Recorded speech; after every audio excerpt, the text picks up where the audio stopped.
कनीगुरम वज़ीरिस्तान का सबसे तारीखी और सबसे गुंजानाबाद शहर है, जो कि आज से तकरीबन 1000 साल पहले वजूद में आया है।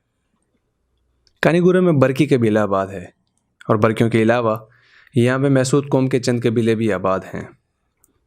वज़ीर-ए-आज़म पाकिस्तान इमरान खान की वालिदा मोहतरमा यानी कि शौकत खानम साहिबा का तल्लुक़ भी बरकी कौम से था। तारीख़ के औराक के मुताबिक 1026 में महमूद गज़नवी के लश्कर में बरकी कबीले ने सोमनाथ मंदिर में आग को बुझाया, जिसकी वजह से इनको उर्मड़ का लक़ब दे दिया गया और मंतोई से लेकर रज़मक तक ये सारा इलाका बरकियों को इनकी बहादुरी के बदले में दे दिया गया। इसमें कोई शक नहीं है कि कनीगुरम एक तारीख़ी शहर है, लेकिन तारीख़ी शहर होने के साथ साथ कनीगुरम एक इंतहाई खूबसूरत वादी भी है। ये एक पहाड़ी पर आबाद है जिसके दोनों तरफ दरिया बहते हैं, जिसको लोकल ज़बान में एलगाट कहा जाता है। तो अब बात करते हैं कनीगुरम की खूबसूरती के बारे में। कनीगुरम की एक और खूबसूरती इस वजह से है कि कनीगुरम के दोनों साइड पे दरिया बहते हैं, जिसे लोकल ज़बान में एलगाट कहा जाता है। कनीगुरम के दोनों साइड पे एलगाट बहते हैं और उसकी वजह से ना कनीगुरम के आसपास तकरीबन आर्टिफिशियल आबशार हैं, 8 से 10 आर्टिफिशियल आबशार हैं और हर आबशार जो है ना दूसरे से इतना ज़्यादा खूबसूरत होता है कि आपका दिल करता है कि बस मैं इसको देखता रहूँ और इसमें मैं नहाता रहूँ। और लेकिन कनीगुरम का सबसे खूबसूरत और सबसे बेहतरीन आबशार यही आबशार है जो कनीगुरम शहर के बिल्कुल नीचे मौजूद है। इसके बारे में फरीदुन भाई बताएं, कहाँ पे वाक़ है और उसकी क्या खूबसूरती है? ये हमारे इलाके में एक मदरसा है, जामिया नोमानिया, जो मकामी ज़बान में दार्स के नाम से मशहूर है और इससे बिल्कुल सामने सिटी है, मेन सिटी कनीगुरम की, उस मदरसे के साथ ही आबशार वाक़ है। और ये एक इंतहाई खूबसूरत आबशार है। अगर जब भी आप कनीगुरम आए, आपको टाइम मिले, किसी से भी पूछ लें कि दर्स का आबशार या मदरसे का आबशार किधर है, या लोकल ज़बान में इसको डांगा कहा जाता है, किसी से भी पूछ लें कि दर्स का डांगा किधर है, तो आपको यहाँ तक पहुँचा देगा। फिर आप यहाँ पे नहाएं या फोटोग्राफी करें या फिर वीडियो बनाएं, whatever you want to do, आप कर लें।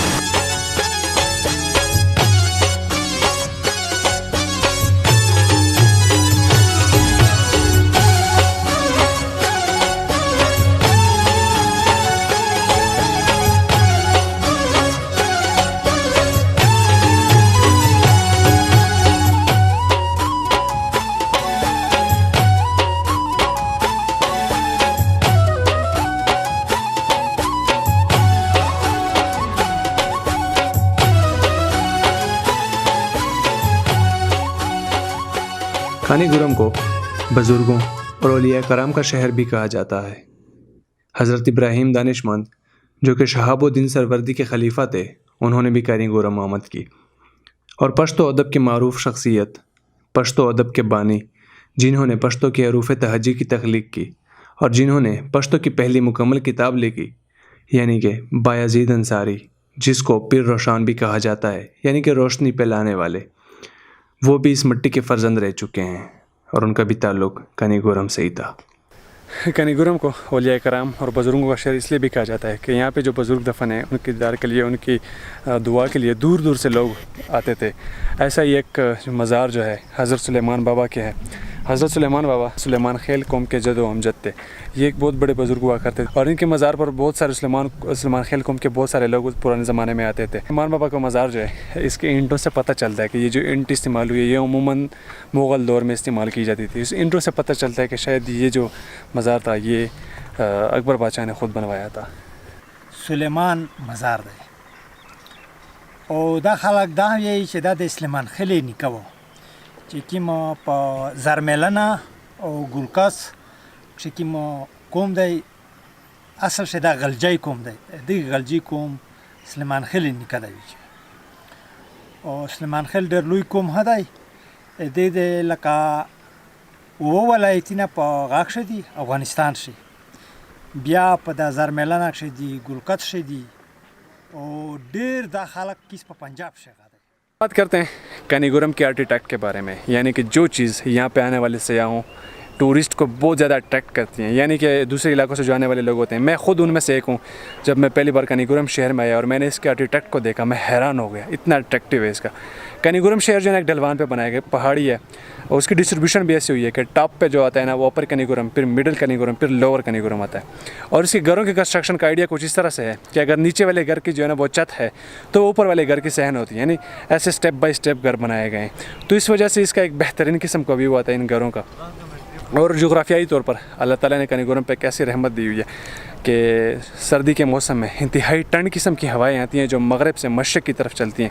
तो कनीगुरम के मगरब में एक बहुत बड़ी पहाड़ी है, तो सारी हवाएं जो होती हैं उससे लग के ना डिस्पर्स हो जाती हैं, तो कनीगुरम के ऊपर से वो हवाएं नहीं आती। तो सर्दी के मौसम में कनीगुरम जो होता है ना उन ठंड हवाओं से बचा रहता है।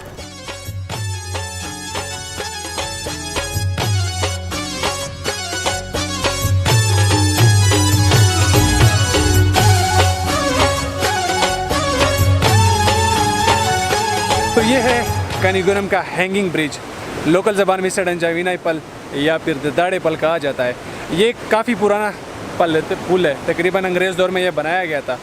और फरीदुन भाई से पूछते हैं इस पुल के बारे में। फरीदुन भाई, इस पुल के बारे में कुछ बताएं। अच्छा, यहाँ पे जिस जगह पे हम खड़े इसको हैंगिंग ब्रिज या इसे लकड़ी का पुल भी कहते हैं। ये बदरगढ़ अलगढ़ जिसका पहले हमने जिक्र किया उस पर बना है। पहले वक्तों में इस पर बहुत ज़्यादा पानी आता था जिसके पैदल गुजरना बहुत मुश्किल था, तो अंग्रेज़ दौर में ये पुल बनाया है जिसमें सिर्फ लोहा और लकड़ी इस्तेमाल हुई है। अगर इस पर आप चलें तो ये हिलता है, तो हिलने की वजह से ये हैंगिंग ब्रिज के नाम से मशहूर हुआ।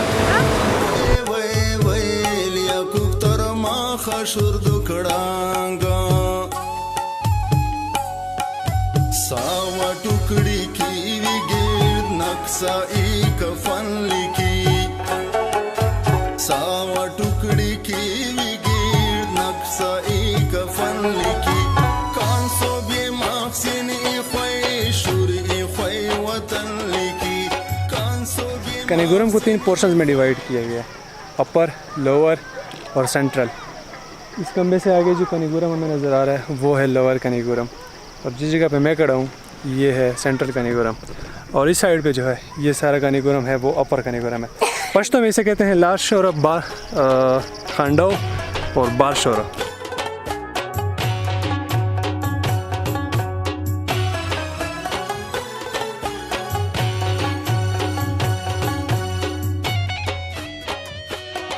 ये कनीगुरम की मंडी असल में यहाँ के मार्केट को कहते हैं, यहाँ का वाहिद मार्केट था तब। अब तो आसपास बहुत सारे मार्केट बन गए हैं, लेकिन तब उस वक्त ये वाहिद मार्केट थी। लोग यहाँ से राशन वगैरह और दूसरा सामान ज़रूरत यहाँ से ले जाया करते थे।